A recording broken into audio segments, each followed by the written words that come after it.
আমরা আছি হরিশ্চন্দ্র ঘাটে। দেখতে পাচ্ছ চোখের সামনে মৃত্যু। মৃত্যু কি?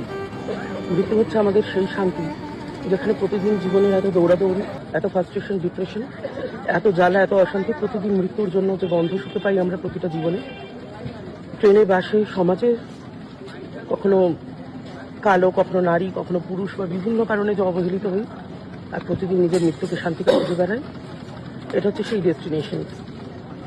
এটা আর কিছুই না, এটা একটা চরণ যা পার করলে জীবনের এই এত ঝঞ্ঝা মিটে যায়। যেমন প্রতিটা লড়াইয়ের পর আমাদের ক্লান্তি আসে, আমরা ঘুমিয়ে পড়ি, পরের দিন সকালে আবার নতুন করে উঠি। মৃত্যুও ঠিক তাই, একটা জীবন থেকে বিরতি, এই ক্লান্তি থেকে মুক্তি, আবার হয়তো নতুন জন্ম, আবার হয়তো নতুন গল্প, নতুন অধ্যায়, নতুন চরিত্র। ব্যাস, মৃত্যু এইটুকুই। এটা বারাণসীর ঘাট। এখানে মৃত্যু শেষ নয়, এখানে মৃত্যু আনন্দ। কৃষ্ণের